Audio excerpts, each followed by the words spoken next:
Paz e bem, eu sou o Frei Cláudio Capuchinho, pároco da paróquia São Francisco de Assis, aqui de Umuarama, e fui indicado para proferir e também ajudar a você a refletir sobre o dogma da Santíssima Trindade. Iremos desenvolver esse conteúdo em apenas 6 horas, através de lives. E este curso sobre a Santíssima Trindade, ele corresponderia a 6 dias ou 6 noites de estudos, como é a programação do Instituto, ou melhor, da Escola de Teologia.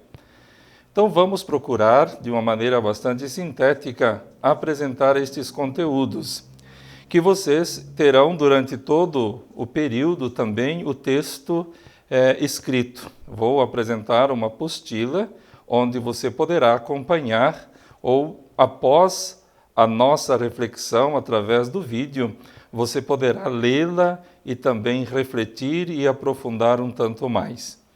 Como também teremos algumas leituras extras que você poderá também utilizar para aprofundar ainda mais o conhecimento sobre o dogma da Santíssima Trindade. Você poderá pegar esses conteúdos, como você já está fazendo, na Escola de Teologia, no site e também com a comunicação da Secretaria da Escola. A fórmula de avaliação para a conclusão desse curso, nós teremos depois todas as informações necessárias que serão dadas.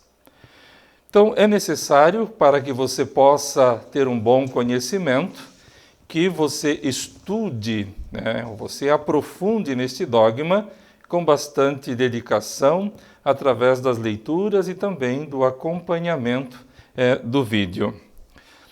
Bom, Santíssima Trindade. Nós já invocamos a Santíssima Trindade desde que temos o uso da razão.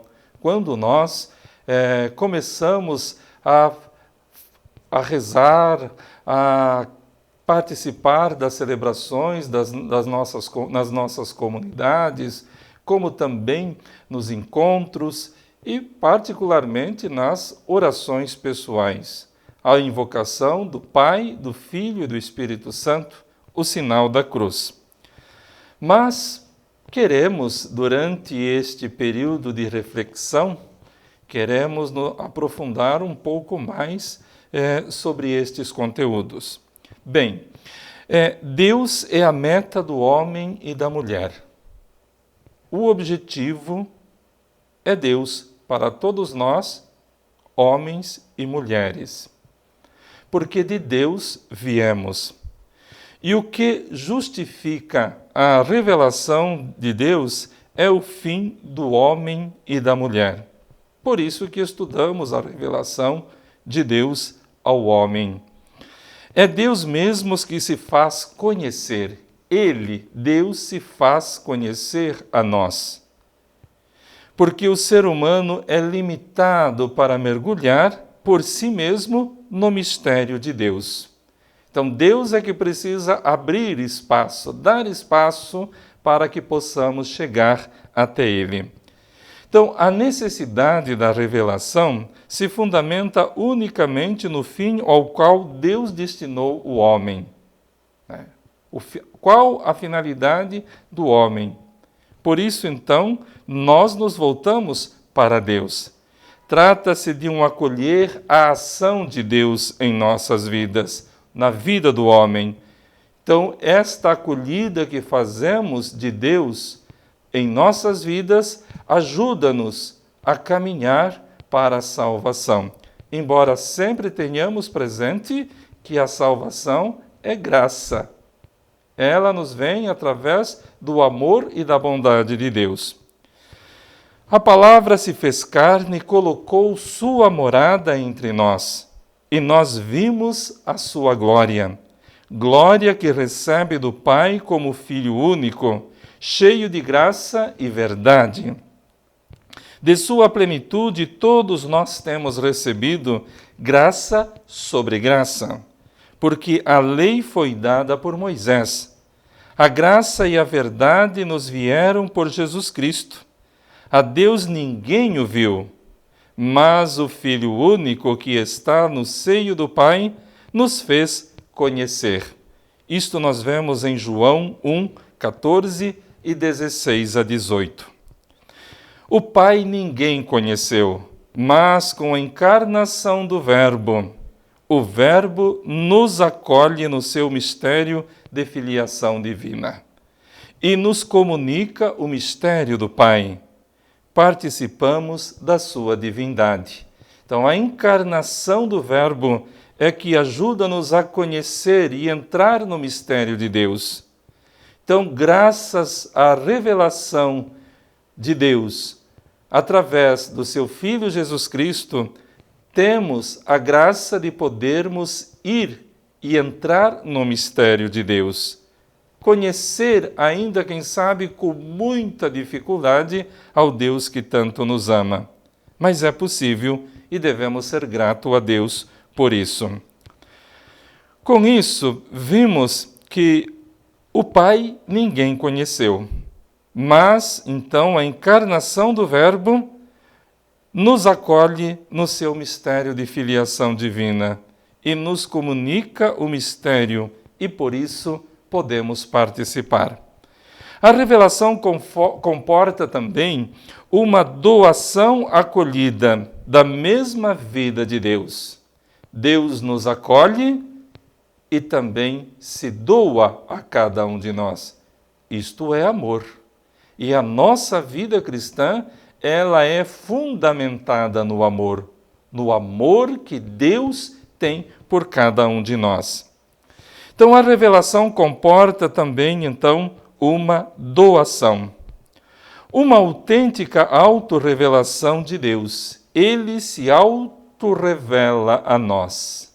Ele se autorrevela a nós. Por isso, a atitude de fé é fundamental para se ter acesso à revelação divina. Sem fé, não poderemos avançar. O dom da fé precisa ser acolhido e também desenvolvido na nossa vida cristã. Como creio que vocês já tiveram a informação, puderam refletir também que devemos estudar teologia ajoelhados. Precisamos ter fé. Não havendo fé, não vamos avançar. Então, por isso, a atitude de fé é fundamental para se ter acesso a esta revelação divina, né? À medida que vamos desenvolvendo o dom da fé, vamos conseguindo compreender e entrar no mistério de Deus. Então, crer é acolher. Acolher no coração o que se acolhe na inteligência. Então, tem que fazer este movimento da mente ao coração. Abstraímos pelos sentidos e descemos ao coração e se torna uma prática para todos nós. Então, a fé na Trindade acontece a partir de uma experiência de um encontro com Cristo. E aí está. Falamos muito em nossos dias sobre evangelização, nova evangelização, né? Falamos do anúncio, né, do querigma tão forte que falamos nos nossos dias. Se não conheço Jesus, se não fiz o meu encontro com Ele e não cultivo a minha vida com o Cristo, é claro que não vamos adentrar na revelação, não vamos entender. Então, é preciso crer e crendo, acolher no coração o que se acolhe através da inteligência.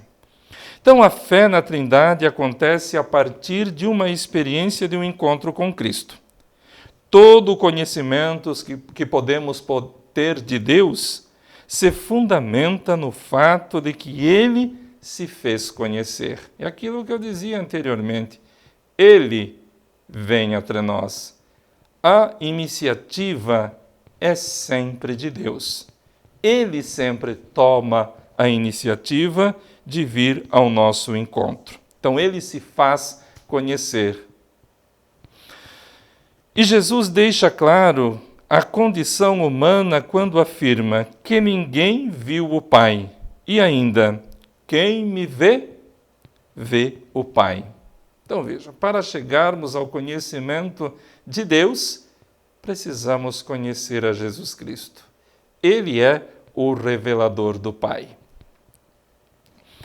A fé cristã não pode ser fruto de uma dedução racional, intelectiva.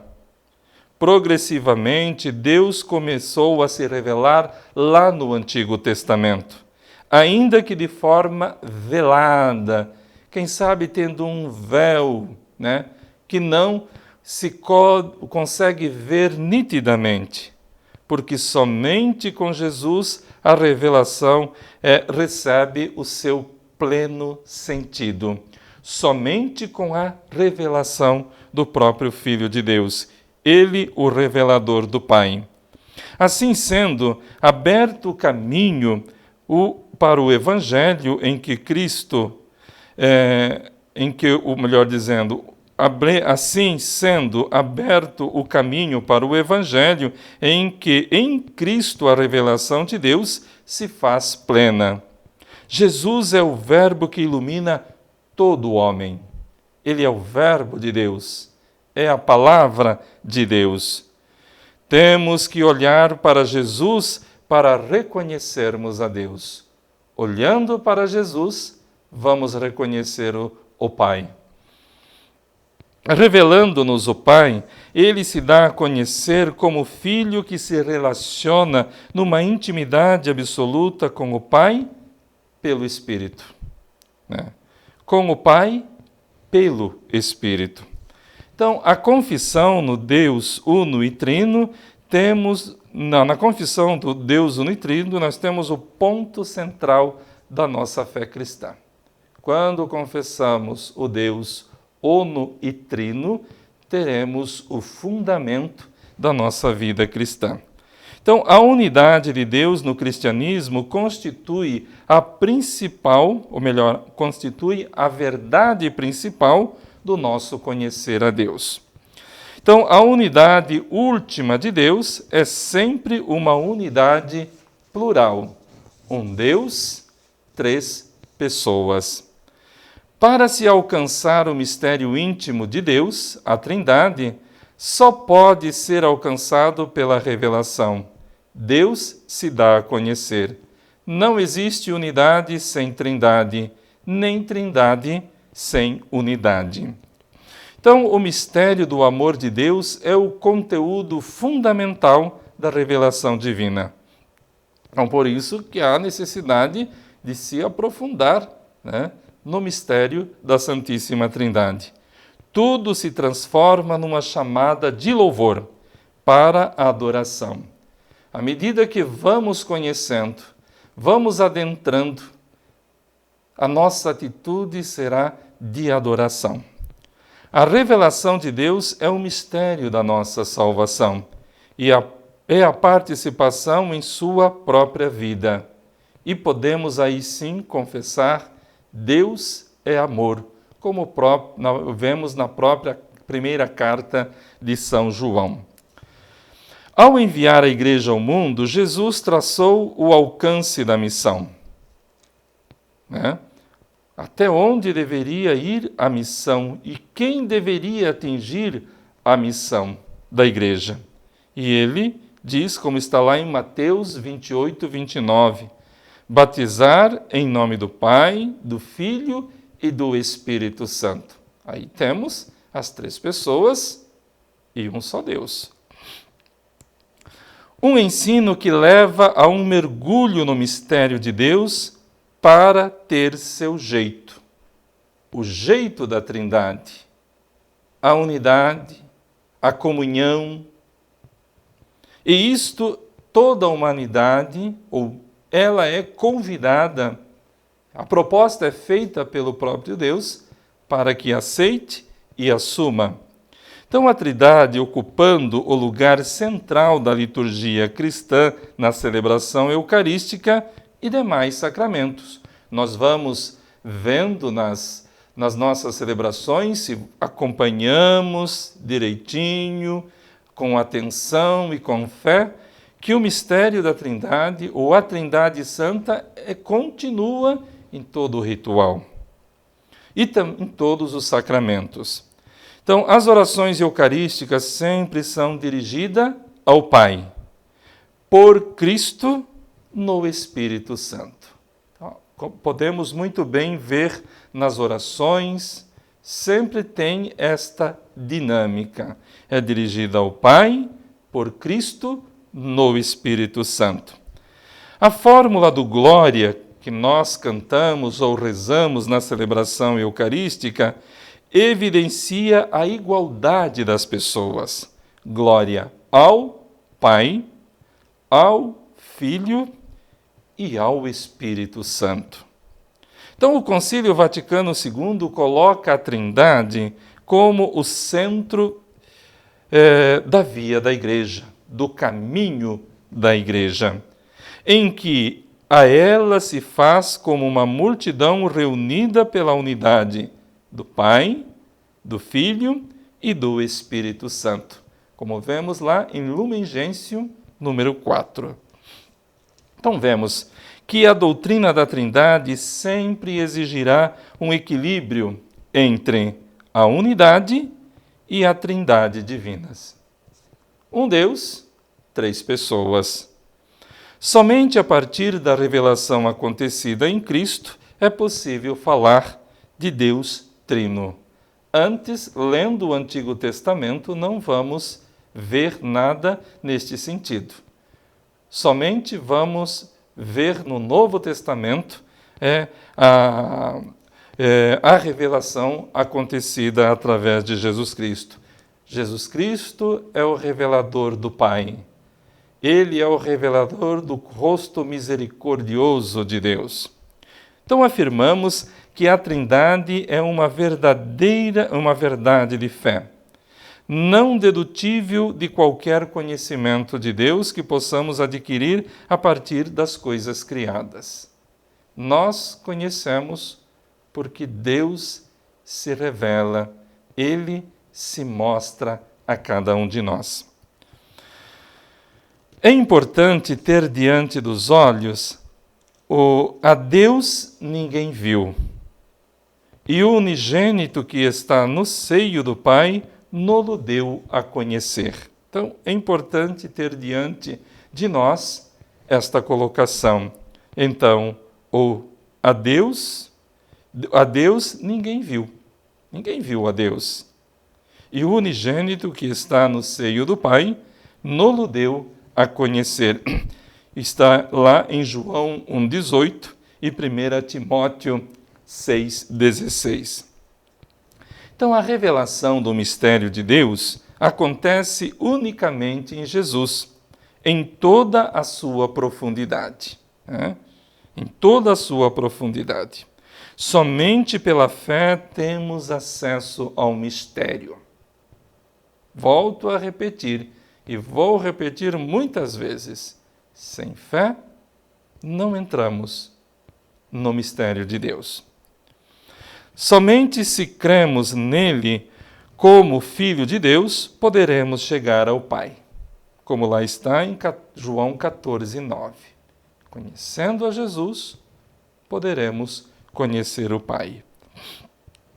Esta revelação nos dá acesso ao mistério de Deus, enquanto Ele mesmo é a nossa salvação.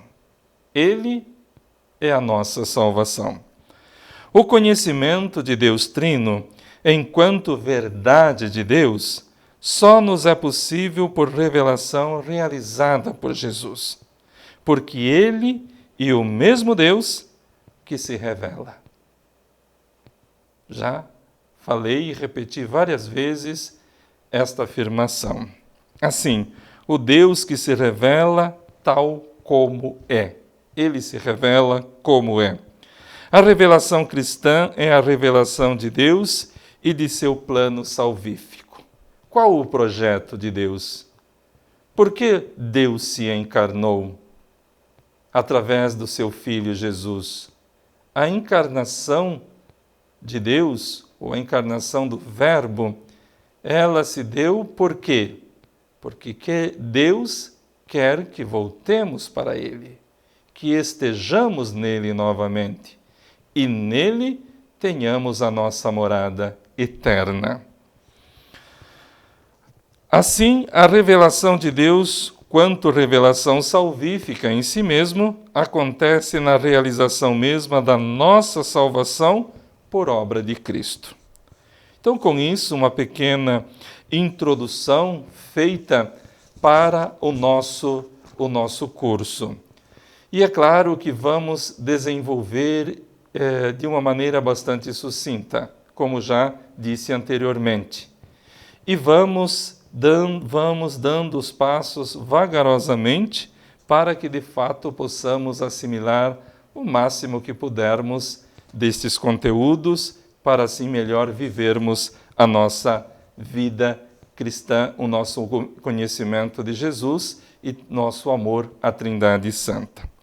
Mas o que dizem as Sagradas Escrituras sobre o mistério da Trindade?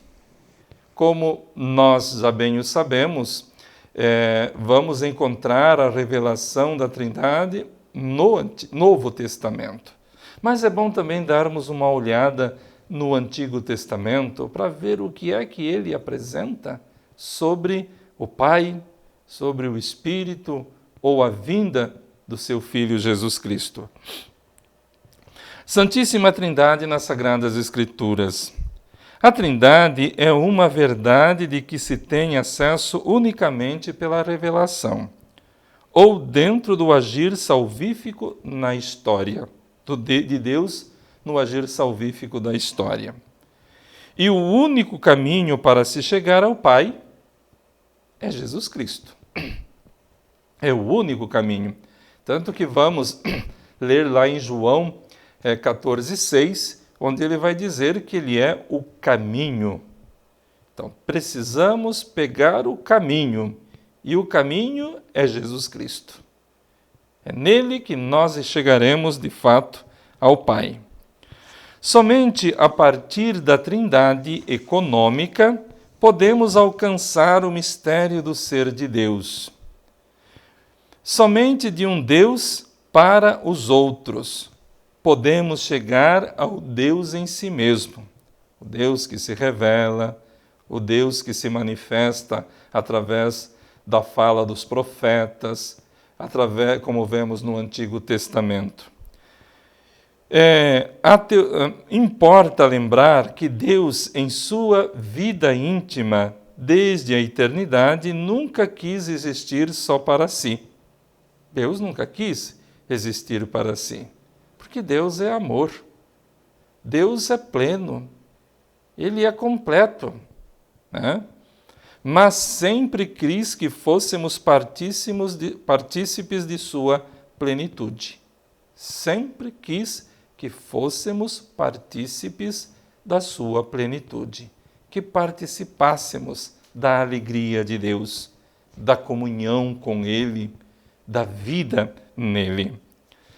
E a revelação histórica de Deus alcança seu ápice nas missões do Filho e do Espírito Santo, que nós vamos aprofundar mais à frente. Importa utilizar os dados do Novo Testamento, porém, sem considerá-los isoladamente no que o mesmo Novo Testamento fala da Trindade, mas situar o mistério de Deus na vida de Jesus, a revelação nos atos e também nas palavras de Jesus. É importante lermos o Evangelho, estudarmos os Evangelhos para conhecer a Jesus Cristo. E lá nos seus atos, nas suas palavras, vamos conhecendo mais e mais quem é Jesus e também vamos adentrando no mistério. E isso precisamos fazer esse conhecimento da vida de Jesus até a sua ascensão, quando ele partiu para junto do Pai. E isso nós temos que fazer durante toda a nossa vida. Sempre deveremos buscar conhecer mais e mais a Jesus Cristo. Isso significa abordar a questão a partir dos mistérios da vida de Jesus. Os mistérios da vida de Jesus. Um texto que nos ajuda neste processo é Gálatas 4, nos versículos 4 a 6, que diz o seguinte: Quando chegou a plenitude dos tempos, Deus enviou seu Filho, nascido de uma mulher. Nasceu sob a lei, para resgatar aos que se encontravam sob a lei, e para que recebêssemos a filiação adotiva.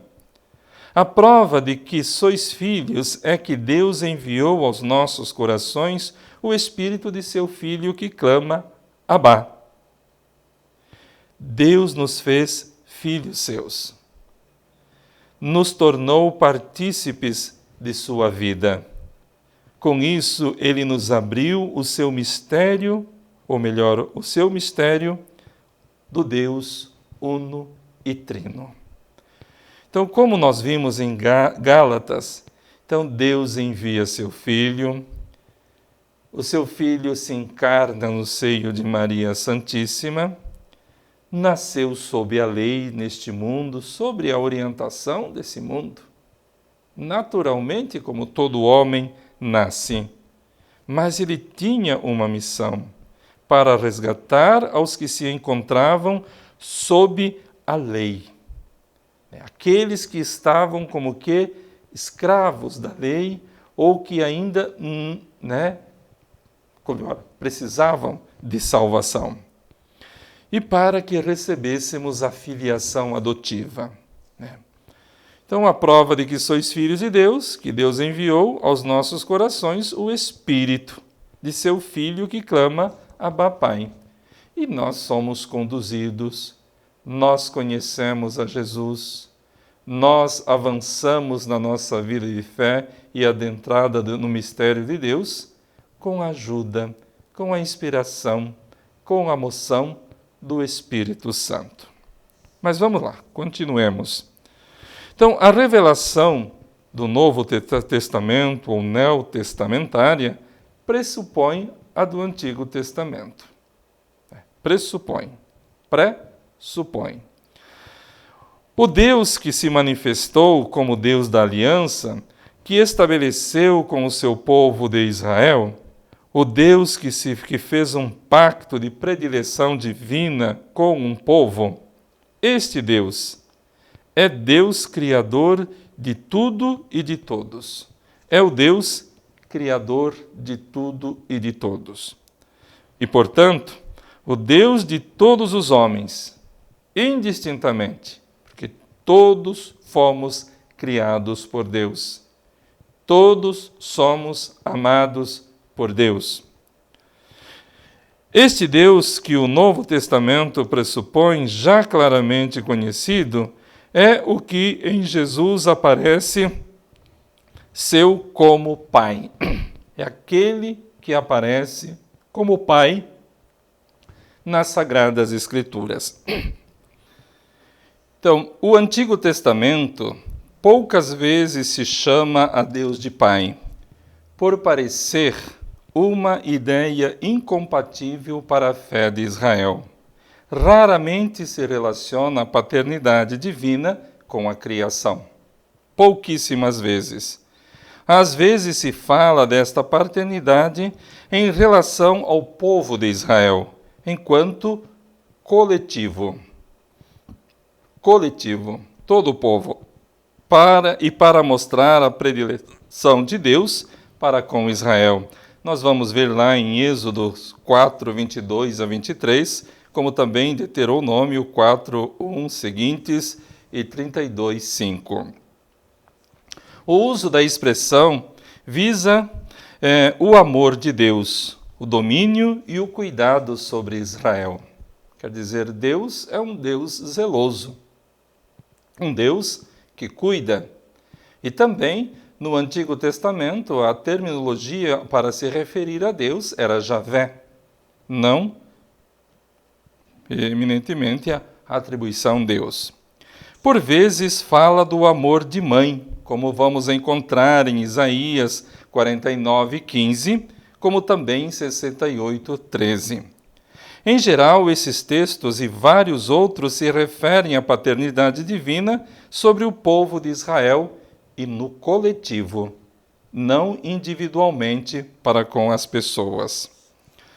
Vez por outra, o nome vem referido a algum divino, vez por outra, o nome vem referido a algum indivíduo por uma situação especial dentro do povo de Deus, o qual aparece como Filho de Deus. Também nestes casos, o elemento-chave é o amor de Deus para com as pessoas. Mas a revelação do nome de Deus. A questão da revelação do nome de Deus, Javé, na ótica do Antigo Testamento, foi um fato fundamental ou fundante no Monte Horebe. Como já conhecemos bem aquela passagem em que Moisés ele sobe diante da sarça ardente, Deus fala com Moisés e ali revela quem ele é. A tradição cristã, desde o início, privilegiou este fato com uma atenção frequente sobre o texto de Êxodo 2, 14 a 15, como já referi. No Antigo Testamento, encontramos vários nomes dados a Deus. Por quê? Não queriam pronunciar o nome de Deus. Mas o de Javé tem uma primazia, porque foi o próprio Deus que se atribuiu tal definição, tal nome a si mesmo. Eu sou aquele que sou. Contudo, Deus neste nome não revela o seu mistério explicitamente. Não podemos esperar o nome dos eventos sucessivos, através dos quais ele vai se revelar a Israel como aquele que vai libertá-lo, como já antes mostrara aos patriarcas. Deus é o libertador, é aquele que vem para libertar o seu povo do pecado, do distanciamento que ele estava diante do próprio Deus. Então, neste agir de Deus, vai se identificando a sua essência, quem ele é, conforme através dos seus eleitos, no caso os patriarcas, os profetas, vão conhecendo a essência de Deus. Em suas obras, Deus dará a conhecer o seu ser. Ao agir, o seu povo escolhido, na libertação do Egito que acontece imediatamente após revelar o seu nome. E progressivamente toda a história do povo de Israel, como bem o conhecemos, a história da salvação.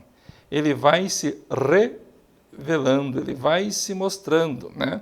E ao mesmo tempo também vão tendo a oportunidade de, através do seu agir junto ao povo, ir tendo um conceito de Deus, tendo uma ideia de quem é Deus.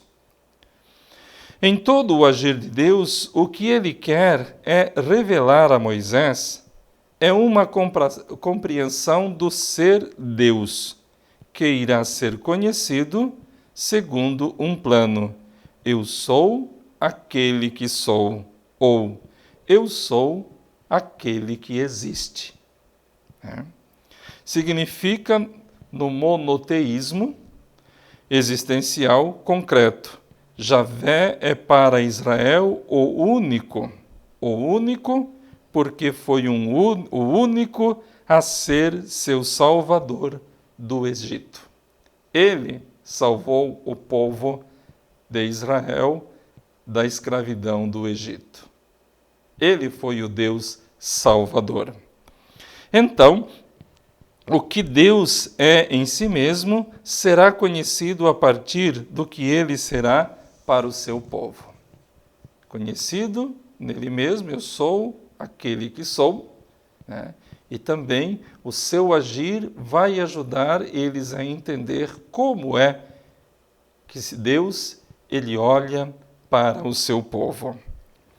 Este Deus que revela seu nome a Moisés e através deste a todo o povo, será o único a libertar Israel, o único, e que revelará seu poder nos acontecimentos sucessivos. Então, os acontecimentos que virão adiante, ele vai se revelando, ele se vai mostrando, né, que é um Deus que liberta, que é um Deus poderoso, que é um Deus que é ciumento, é um Deus que cuida, é um Deus que corrige. Este Deus, então, que se revela o seu nome a Moisés, através deste todo o povo será o único a libertar Israel. É o único Deus que libertará Israel de todos das suas escravidões, dos seus sofrimentos. Muito bem. Mas também vamos encontrar no Antigo Testamento algumas figuras de mediação para que o povo pudesse conhecer a Deus, que é bom que tenhamos-las presente. Não existe trindade no Antigo Testamento, como vemos no Novo Testamento. Algumas passagens que ajudam a compreensão elas vão nos ajudar a conhecer quem é a Trindade, como já disse anteriormente, na vinda de Cristo e do seu Espírito. Uma primeira figura que eu gostaria de colocar é a palavra de Deus. Deus fala ao seu povo através dos patriarcas, dos profetas. E vemos que em vários contextos em que vivia o povo de Deus, ele vai falando, ele vai se revelando, ele vai mostrando quem ele é. Os profetas recebem a palavra de Deus e transmitem ao povo.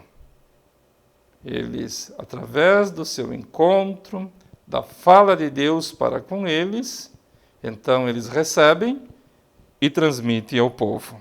E ali vamos ter alguns dos profetas, Isaías, Ezequiel, Amós e assim por diante. Então, os profetas, eles iniciam suas exortações com a introdução. Assim fala Javé. Não é a palavra do profeta, mas é Javé que utiliza da mediação do profeta para falar ao povo. Um intermediário, uma mediação.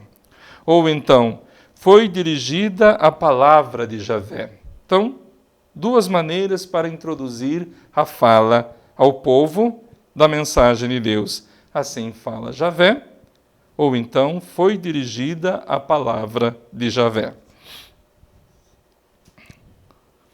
Esta palavra, ela é poderosa, irresistível, domina o profeta.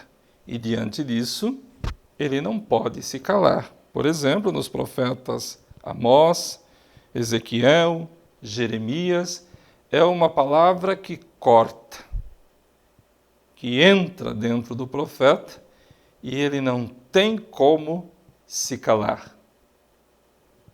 Lança-o ao encontro do povo e ali transmitir o que Javé deseja que eles escutem e que eles recebam.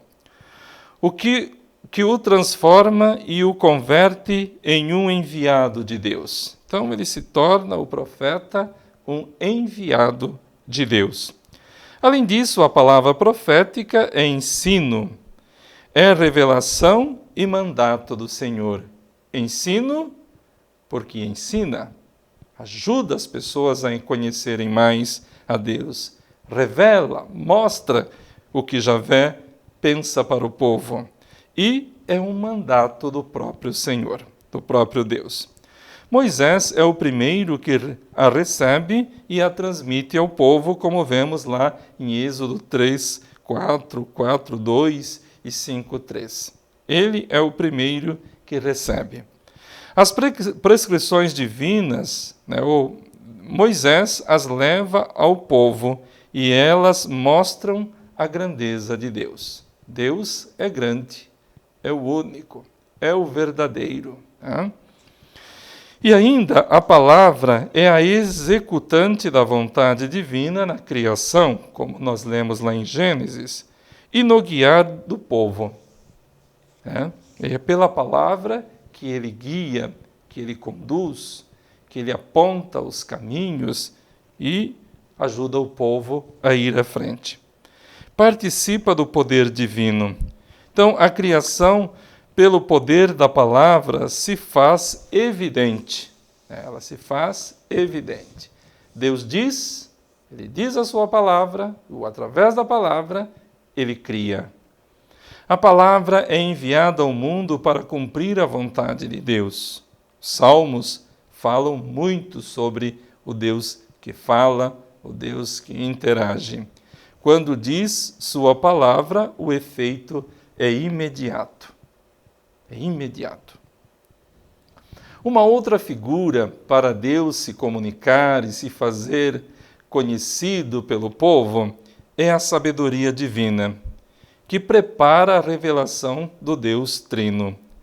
Esta sabedoria, de início, se refere ao âmbito do agir humano, possível se Deus a concede. Assim parece como um dom divino. O homem é sábio quando acolhe a sabedoria de Deus, quando vive a fidelidade a Deus, acolhe os oráculos do Senhor e vive estes oráculos. Vive e transmite através da vivência para as demais pessoas.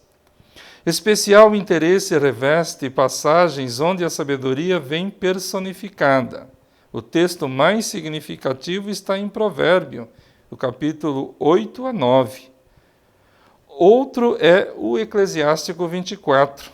E um outro ainda muito mais importante é a Sabedoria 7, 22 a 26, que você poderá depois ler e perceber, o significado deste texto.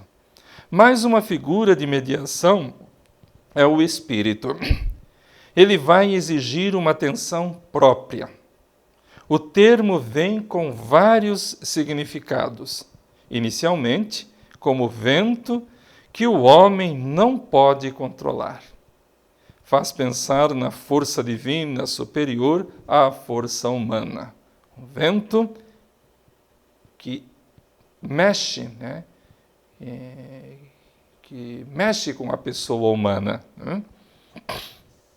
Então o Espírito aparece como uma força criadora de Deus. O sopro de Deus abre o mar vermelho, como está em 11, 14 e 21. Abre o mar para que o povo possa passar. Então, é a força do Espírito de Deus. Revela o poder cósmico que está a serviço da salvação do povo.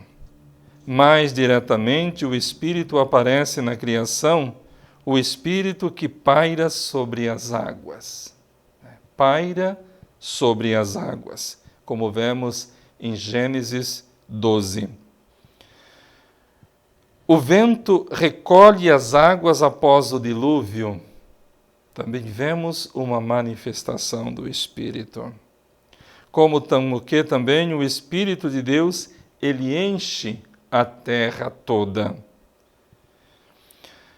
Esta relação do Espírito com função cósmica da criação, devemos associá-la também com a vida em geral, do homem em particular. Então, o Espírito de Deus, ele age, ele conduz, como vemos, e também com a força, ele muda o destino do homem. Nos livros históricos mais antigos, o Espírito irrompe com força em determinadas pessoas para fazer acontecer projetos diversos. Assim, no livro dos Juízes, o Espírito a estes guias do povo. Quer dizer, eles são aquele, ou é aquele que guia o povo. De forma semelhante, encontramos também esse enfoque no livro de Samuel. É aquele que guia, que conduz. O Espírito também age sobre os profetas. A ele vem atribuída a profecia, sobretudo a partir do exílio. Quando teve o primeiro exílio do povo de Israel para fora do seu país. Aí eles começam a atuar porque precisava fazer com que o povo ele voltasse a cumprir a lei. Cumprir a lei. Mas o portador mais importante será sobre o Messias, sobre quem o Espírito repousará. Lá na profecia de Isaías, no capítulo 42. O profeta Joel apresenta como o universal a efusão do Espírito e une irrupção definitiva de Deus na história. Com isso, então, vamos encerrar esta nossa aula. Você poderá ler esse texto que vai ser passado para você e, com isso, vai assimilando o conteúdo. Vai ser passado também outros textos que vai lhe ajudar a dar continuidade na reflexão e também aprofundando um pouco mais os conteúdos. Paz e bem.